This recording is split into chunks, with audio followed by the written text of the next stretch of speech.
Hi everyone, happy Passover from our house to yours. Here's an original Passover story in rhyme. Moses was hidden in the river in a basket while the other babies died and were buried in a casket. Miriam watched him by the shore of the Nile. She saw the Pharaoh's daughter take the baby, who was then raised in style. But his mama was a nurse and she loved him, that was true, and she always did remind him that he really was a Jew. He saw the Jews were slaves, and he didn't know why. He just knew Grandpa Pharaoh wanted all the Jews to die. Avadim hayinu, we were slaves, us Yids. We worked out in the desert building big pyramids. The taskmaster's whip made our backs more on fire. All of the slaves did work hard and shed tears and did perspire.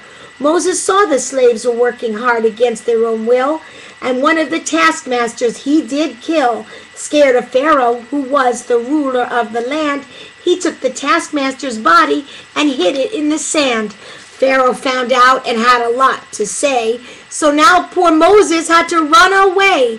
He ran away cause he feared for his life, and soon he took Zipporah to be his wife. As a shepherd, many sheep he did acquire. Then one day he saw a bush, it was on fire.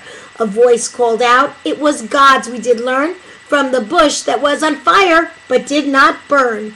God told Moses, shoes come off, this land is holy, you know. God told Moses, go to Pharaoh and say, let my people go. But Moses wasn't sure, and he said, God, please choose another. God told him to take Aaron, his brother. So Moses and Aaron went to Pharaoh one day, and he asked to let the slaves go to the desert to pray. But Pharaoh laughed and called Moses a jerk. And then he made it bad for the slaves and gave them more work. But strange things did happen.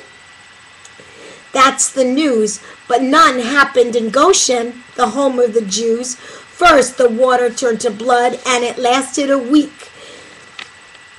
Then frogs came out of the Nile, and it did look bleak. Vermin, beasts, cattle disease, and boils number 6.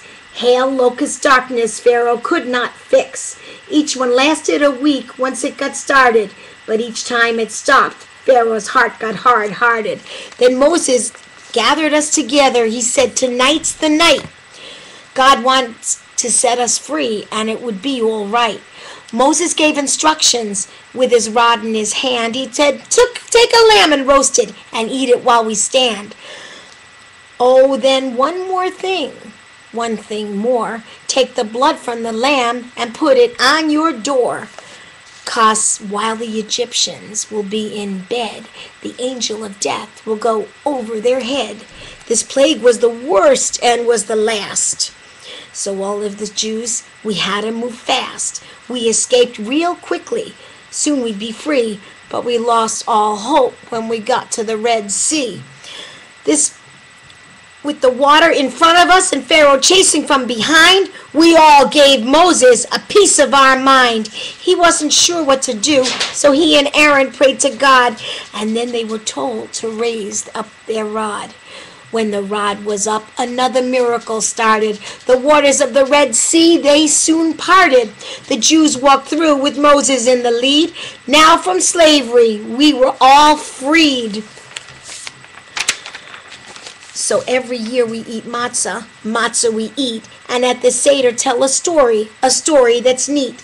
Kadesh, say the Kiddush over the wine. Urachatz, wash your hands, that's really fine.